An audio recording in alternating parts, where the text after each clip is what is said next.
Praise Chapel Fresno and all those of you tuning in. We appreciate you tuning in, whatever you're tuning in on, whatever you're tuning in at. We're just appreciative you're here with us this evening. Got a few things that we're still wrapping up here. But don't forget, you can continue to support this ministry. Tithes, offerings, love gifts can be given online. You can give it on EasyTab. It's a smartphone app. You can find that in the iStore or Google Play, and just search Praise Chapel Fresno on it. You'll see which one you can link to. You can also go to easytide.com on your desktop, and you can find it that way. You can also go to praisechapelfresno.com. Click the Give button on the menu bar. It's going to take you to a third-party website we're contracted with, safe, secure. And always, if you're joining us on our in-person services, we have our tithes and offerings envelopes behind each and every chair that you can drop off just outside the sanctuary where we have our tithes and offerings box located. And if you're joining us on our online campus only, you don't want to give any of those ways, you still want to go through the analog version of giving, you can mail them in. If you don't know our address, just Google Praise Chapel Fresno, California. You'll see what our address is, and then you can mail it in from there. Still have our food drive that's going to be going on here pretty soon. We're going to have to empty the can out so that we can bring more in. We've had people donating from outside the church. We're so appreciative of those donations. We're going to be putting those together and going to family members that we know that are in need. So if you know people at your work, or if you've heard of people at your work, like we've had about 4 or 5 different submissions. A woman who's lost her husband and she's struggling to get things put together. A couple that really can't leave their house at this time. So that's who we're going to target here. It's not just going to be a free-for-all thing. We really want to target those that are in our community or connected to our community through you that really need that help this season. We want to make sure that's who we're going to be targeting through the groceries that we are going to be giving away. So if you do know of someone, make sure you bring it to our attention. You can direct message us, you can put it on this video, or if not, and you want to text us, call us, anything like that, you can go to our website as well, and you can drop a message in there, in which case we'll make sure it gets to the appropriate personnel. But there's been questions of that, well, I have people I know, well, let us know. We need name, address, phone number. We need anything we can get that we can get in contact with these individuals and let them know that they may not be directly associated with our church, but if they know you, if you know them, and you know that they're in struggle, they're in need, we want to answer that need. So again, just keep that in mind as you're going around. You're hearing this holiday season of people talking about those kinds of things, struggling those, just reach out to us and we'll make sure that we put them on our list so that we can make sure we can get something to them. So we're still going through our biblical bios, and into this, like we kind of went through Abraham, Isaac, and Jacob. Jacob would later be named Israel. So it's only appropriate that we go into Joseph because, Jacob, or who would later become Israel, he has his 12 sons, the 12 tribes. Joseph is kind of just the most predominant at this point in the Bible where it brings it up. So my biblical reference today is Genesis 30, verse 22, and it goes all the way to the end of Genesis chapter 50, verse 26. Spoiler alert, he dies at the end of Genesis. So that's what we're going to be going through today. So who is Joseph? Well, he's one of the 11 sons of Rachel. It comes from Jacob's favorite wife. So Rachel really only, I think, has 2 children, but that's part of it. Excuse me. So he was a favorite son, hated by his brothers. He'd be sold into slavery, accused, and imprisoned. He'd eventually become basically what's like the governor of Egypt. But he would also end up saving his entire family. His story really does explain why Israel ends up in Egypt. Because if you ever think about it, I'm like, did the Egyptians ever go and conquer Israel? Well, no, they moved over to Israel, and we'll go through that in a second. But let's start off. We're going to talk about the explanation of Joseph's birth. And this is kind of where he's first mentioned. So this is going to be in chapter 30, verses 20 through 24. And it says this: Then God remembered Rachel, and God listened to her and opened her womb. She conceived and bore a son and said, God has taken away my reproach. And she called his name Joseph, saying, May the Lord add to me another son. So remember, Rachel, she's barren. And Jacob really had his eye on Rachel. He served under his uncle for her hand in marriage. Uncle kind of deceives him, gives him Leah, who they say was not great on the eyes. So he serves another 7 years, in which case he's given Rachel, and she has Joseph. And because Rachel was kind of the favorite of Jacob, so too does Joseph become the favorite of Jacob. After this, Joseph is only mentioned 3 additional times in the Bible, but it doesn't really explain anything about Joseph. It usually just mentions Joseph when it talks about Rachel. So it'll say, and Jacob took Rachel and his son Joseph. So it's not really anything throughout these next chapters that explain anything about what Joseph is about to do or what God's going to do with his life. That really happens when he turns 17, and he's mentioned in chapter 37. In a few verses in chapter 17, it says his brothers hated him. Like, it just comes right out and says that, like his brothers despised him. His brothers hated him. But then God gives him these dreams, and this is what he says, and it's going to be found in chapter 37, verses 5 through 8. It says, "Now Joseph had a dream, and when he told it to his brothers, they hated him even more. He said to them, 'Hear this dream that I've dreamed.'" Okay, your brothers already hate you. Hear the dream that I've dreamed. "Behold, we were binding sheaves in the field, and behold, my sheaf arose and stood upright. And behold, your sheaves gathered around it and bowed down to my sheaf. His brothers said to him, 'Are you indeed to reign over us, or are you indeed to rule?' Are you indeed to reign over us, or are you indeed to rule over us?" So they hated him even more for his dreams and for his words. Not the best thing to do when your brothers don't like you is to tell them something that's happening better than they get. I used to have to share a room with a brother.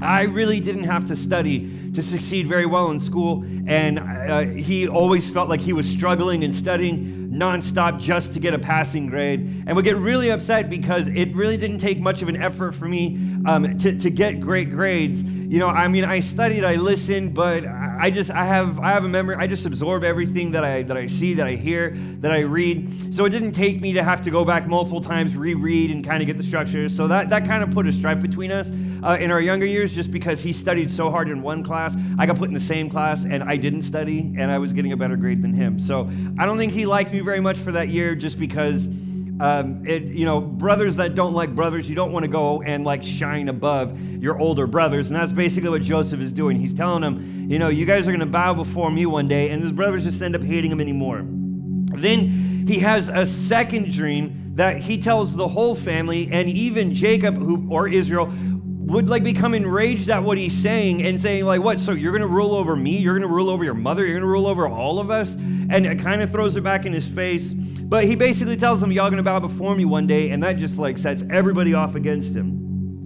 Now, this will happen when Israel does move over to Egypt. It will end up happening during a famine, but his brothers basically conspire to kill him. Right? So 10 of them get together and they're like, "Hey, let's take him out in a field, let's kill him. We'll tell Dad that, that some animal, tore him up." And I wouldn't be surprised if my own brothers conspired about that with me. But they basically say, we're going to take him out in a field, we're going to kill him, and then we're going to come back and we're going to show the father the coat of many colors that has been ripped and strained and stained with his blood, and we'll tell him an animal got him. Yeah, he's going to grieve, but he'll eventually get over it.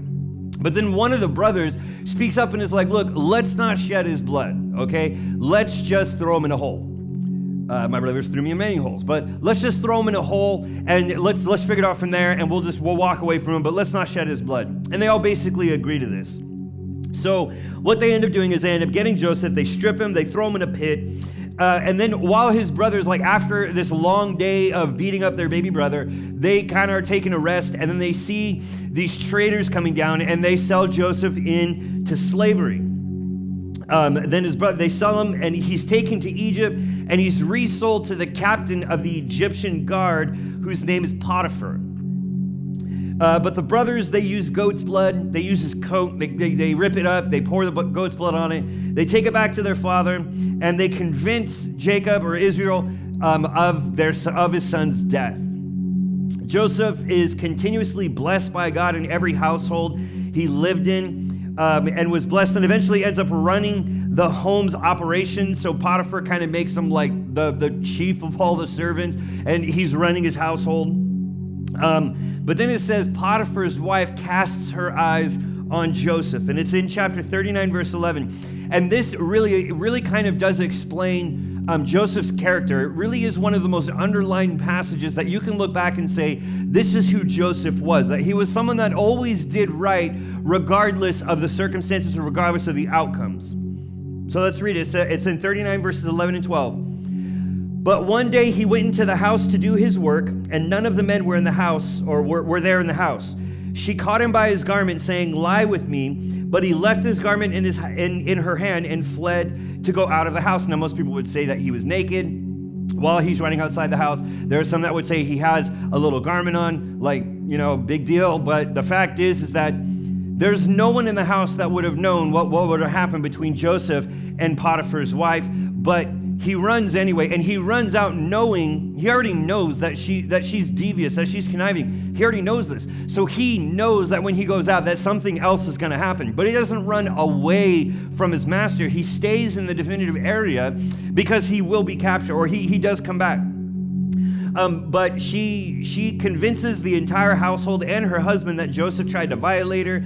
So he gets thrown in prison. And yet, even though he's thrown in prison, he still continues to succeed in prison, to a point the Bible says the guards didn't even pay any attention to him. Like, and a guard, if you were to read the Stanford experiment about what happens when you give a certain amount of human beings authority over others, how quickly that turns to just, utter abuse and bedlam. But here, he's thrown into a prison, and we know that these guys, they frequently are going to go in and make these prisoners' lives a living hell. It says the guards paid no attention to Joseph, and he continued to succeed. But he really works in a gifting of interpreting dreams. He interprets the dreams of a few people that work in Pharaoh's household, and he does it, and he says, just when you get out, don't forget about me. And one of them basically does forget about him, and he ends up dying. And the other one does kind of forget about Joseph for a while, but then Pharaoh mentions that he's having a dream. And so this other guy says, it's been a couple of years, but there was a guy in prison that interpreted the dream that manifested itself. Maybe he can help you.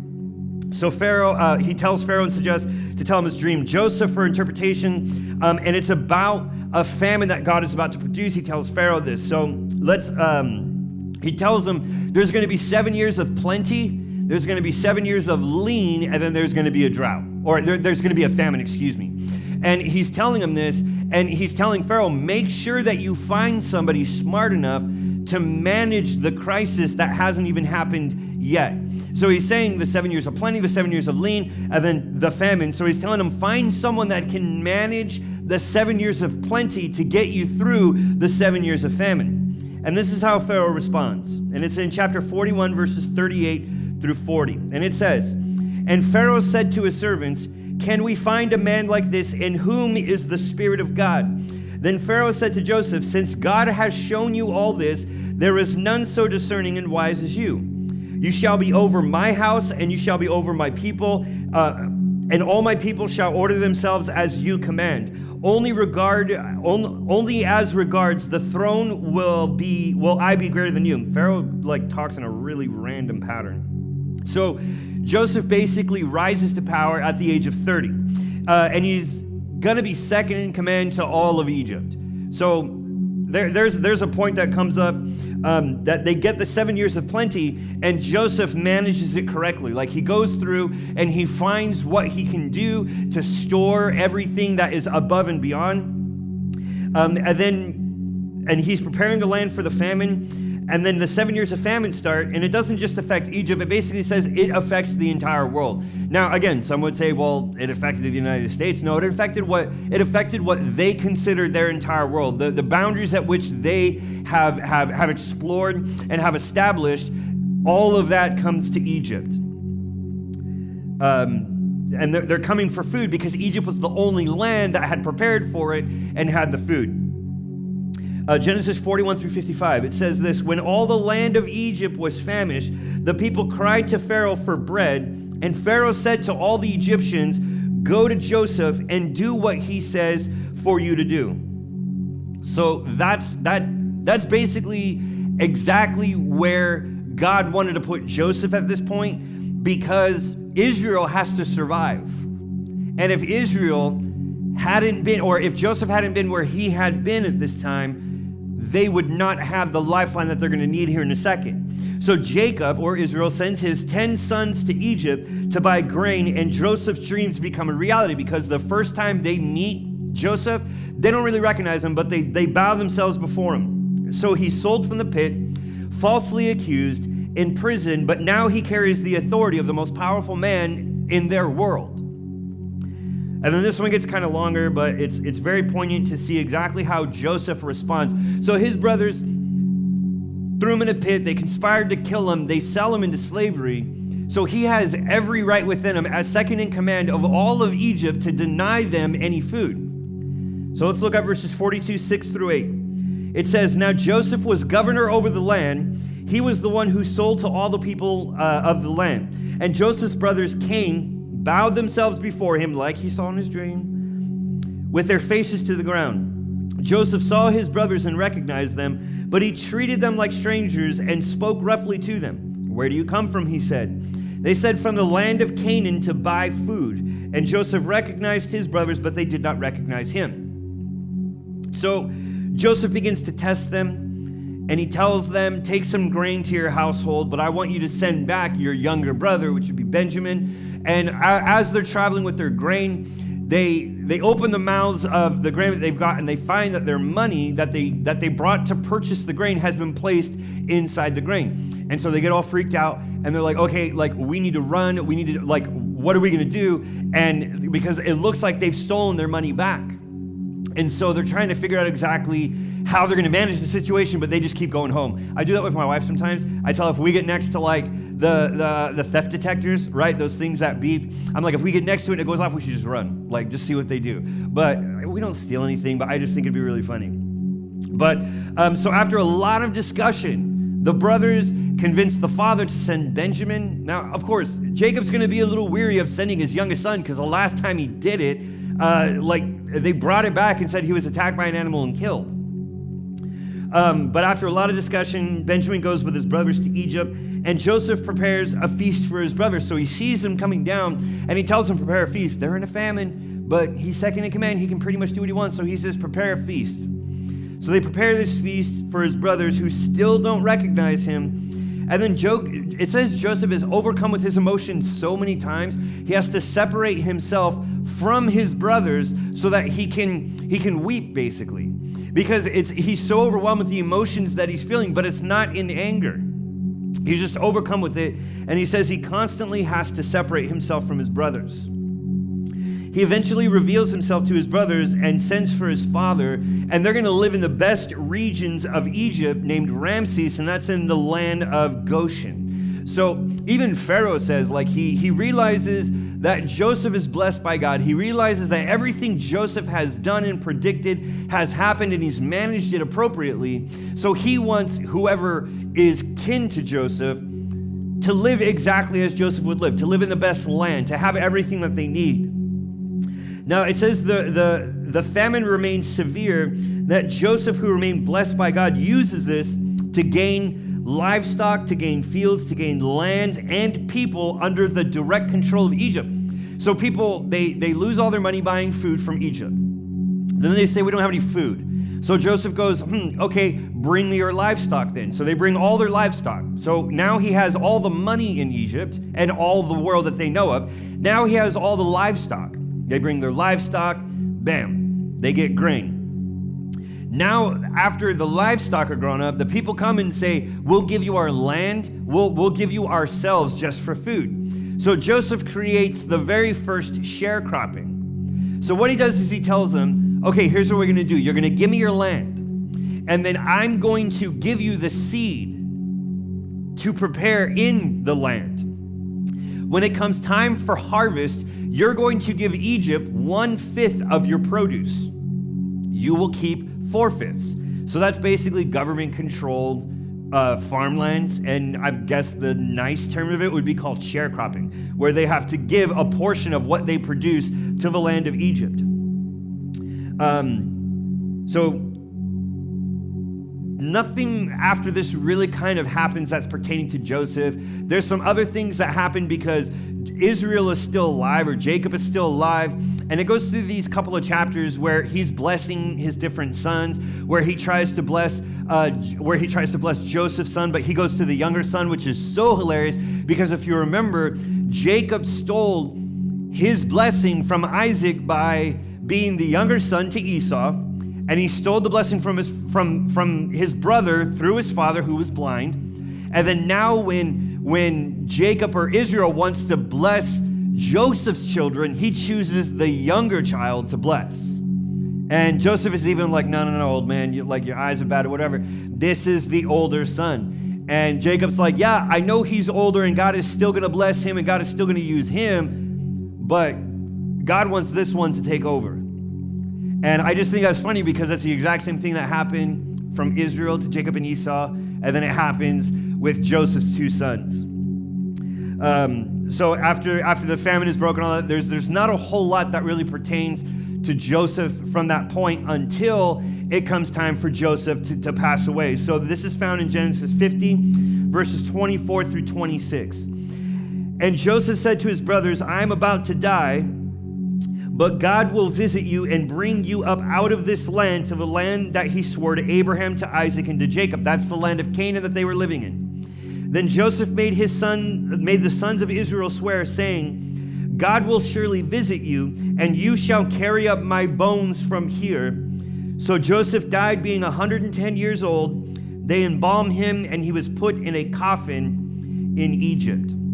So he dies, and they do technically bury him in Egypt, or they entomb him in Egypt, but he's telling them, when y'all leave, you got to make sure to take my bones with you. So here's 4 things that we can learn from Joseph. Number 1, God's plan for your life will upset others. When Joseph brings out what God is planning for him, he's not doing it in a malicious way. He's not rubbing it in their faces. He's simply excited about what he's dreamed and what he's interpreted. But it doesn't mean that his brothers are going to be just as excited for him. Joseph, and the family was thinking, Joseph thinks he's going to be better than us. But what God was really doing was he was securing Israel's safety during the famine. He was securing their livelihood before they even knew they needed it. It's basically, it's 13 to 15 years in the making of him being in slavery, of him being in prison, and then him being in a position of a power to be able to do this. Actually, it's longer because it says 7 years, so it's 22 years that was happening. It's not that God has called any of us to be better than anyone else, but we're called to a higher place to guide people towards salvation. So yeah, when we tell people what God's doing in our life, it's going to upset people. When I tell people what God's done in my life, they're just like, why can't that happen to me? Well, you think you're better than I am? And it's not. We're not rubbing it in people's faces. We are examples and testimonies of what God can do with a life that is surrendered to him, but we're there to guide people to where they can find salvation. Joseph was that. They knew where they needed to be, and Joseph brought his entire family and secured Israel's livelihood, and they're going to make it through this famine simply because of the position God had put Joseph in. Number 2, do what is right despite the consequences. There are many times that Joseph's story could have gone completely different if he had made different choices. But Joseph knew what God had called him to do, and every decision he would make would be to protect what God has blessed him with, to protect what God told him he was going to do. He's protecting his calling with every decision that he's ever made. Integrity, or doing the right thing even when no one's watching, and obedience to the will of God for your life will lead you into blessing. That's not a may lead you into blessing, it will lead you into blessing. Because integrity means I'm doing the right thing even when no one's looking. And the obedience that Joseph displays says, even when it's not beneficial for me to act this way or say these things or do this, I'm still going to do it because God has called me to it, will lead you into the blessings of God. Most people that say like, well, I haven't seen any blessing, or are you doing the right thing when no one else is watching? And number 2, are you remaining obedient to what God's telling you to do? Number 3, generational curses can be at work in your life.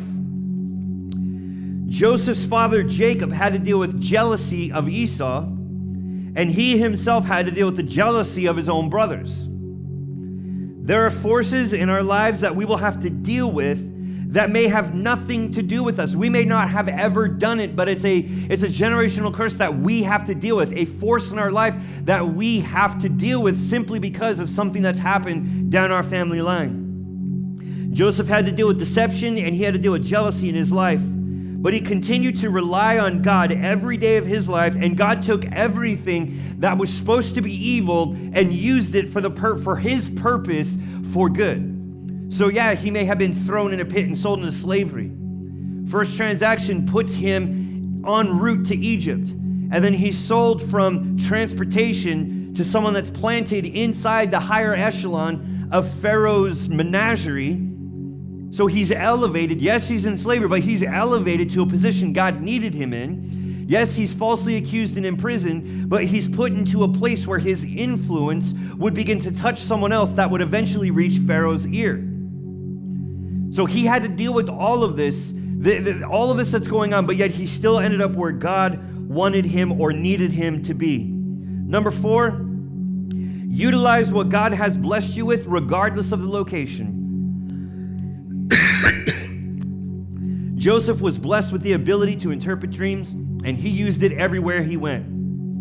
He would utilize this gift while he's in prison, and it would end up being a key component of elevating him to second in command of all of Egypt. Sometimes we don't like where God leads us. Sometimes we don't like where we end up, so we stop using what God has blessed us with. We go through a hard time in our life, and we just stop using it altogether.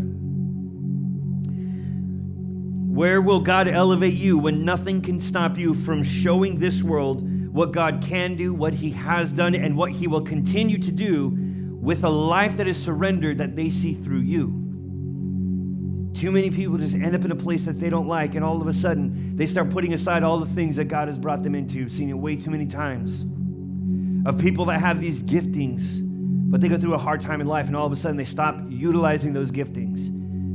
And look what happened with Joseph. He ends up in an up and down roller coaster throughout his entire life and never stopped utilizing what God had blessed him with, and it puts him right under the most powerful man in the world with the ability to save his entire lineage simply by being where he was, doing what he was doing, and utilizing what God had called him to do no matter where he was at.